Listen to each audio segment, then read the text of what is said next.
Vikram lander अलग अलग हो चुके हैं। दोनों के अलग अलग मिशन ऑब्जेक्टिव हैं। विक्रम लैंडर अब चंद्रमा की सतह पर पहुंचने के लिए तैयारी करेगा। अगले 7 दिन यानी करीब करीब 170 घंटे बेहद महत्वपूर्ण तैयारियां की जाएंगी विक्रम लैंडर के लैंडिंग के लिए। यह लैंडिंग सॉफ्ट हो, इसके लिए सॉफ्टवेयर से लेकर मैन और मशीन हर कोई तैयार है। साथ ही देश के 140 करोड़ लोगों की शुभकामनाएं चंद्रयान 3 के साथ हैं। और ये प्रोपल्शन मॉड्यूल और विक्रम लैंडर जो अलग हो चुके हैं, अब इसरो की तरफ से इस बात का कंफर्मेशन हो चुका है कि अब प्रोपल्शन मॉड्यूल और विक्रम लैंडर अलग अलग हो चुके हैं। लेकिन ये प्रोपल्शन मॉड्यूल जो कि धरती पर 14 जुलाई को जब इसे लॉन्च किया गया था चंद्रयान 3 को, तब से विक्रम लैंडर के साथ था, इस चंद्रयान 3 के साथ था, वो अब अलग हो चुका है। लेकिन ये अब भी चंद्रमा के इर्द गिर्द मौजूद रहेगा। करीब 3 से 6 महीने तक ये तमाम वो जानकारियां जो इसके ऊपर सेंसर्स लगे हुए हैं, इस पर जो पेलोड्स हैं, वो तमाम जानकारियां भेजते रहेंगे।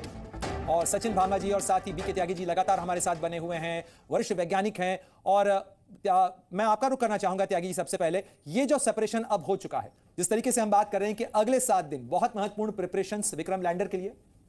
बिल्कुल बिल्कुल, क्योंकि हालांकि अभी तक की जो स्टेज है और इससे आगे भी 7 दिन वाला भी वो हम 2 बारी पहले कर चुके हैं। फर्स्ट हमारे मिशन में हमने हार्ड लैंडिंग की थी, सेकंड में हमने सॉफ्ट लैंडिंग करनी थी, लेकिन वो किसी वजह से नहीं हो पाई। लेकिन अभी जो है जो 7 दिन का टाइम है, उसमें हमारा जो विक्रम लैंडर के लिए जो फंक्शंस परफॉर्म करने हैं वो उसका एक कहीं की टेस्ट जो है वो किया जाएगा। और जब ये हर कंफर्मेशन हो जाएगा, बिकॉज स्पेस में क्या है कि जो सोलर रेडिएशन है उस पे हमारे उन महज कुछ ही मिनटों के बाद, और उसके बाद ये जो चंद्रयान 3 से अब चंद्रयान 3 जब बचा है वो केवल विक्रम लैंडर कहलाएगा, क्योंकि इसी के अंदर वो प्रज्ञान रोवर है जिससे लैंडिंग करनी है। और लैंडिंग से पहले कुछ इस तरीके से इसका ओरिएंटेशन चेंज किया जाएगा, उसके बाद रॉकेट्स फायर किए जाएंगे और ये धीरे धीरे उतरेगा। और देखिए ये सॉफ्ट लैंडिंग होगी, और इस सॉफ्ट लैंडिंग को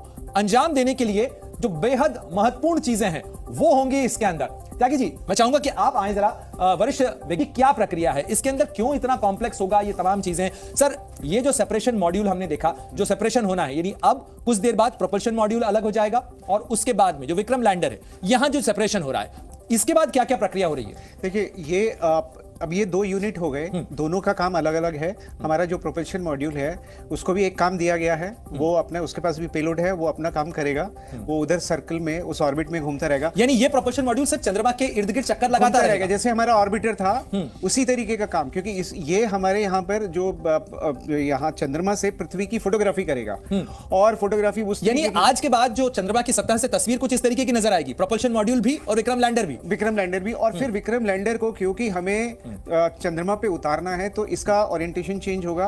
और जब ये उसके ग्रेविटेशनल पुल में आ जाएगा तो धीरे धीरे इसकी स्पीड हमें कम करनी पड़ेगी, क्योंकि ग्रेविटी का एक अपना फोर्स है।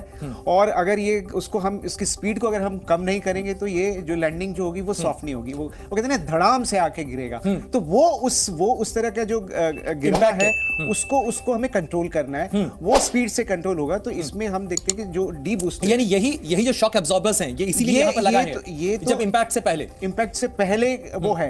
लेकिन उससे पहले हमें इसका जो स्पीड है वो कम करना होगा, क्योंकि जैसे हम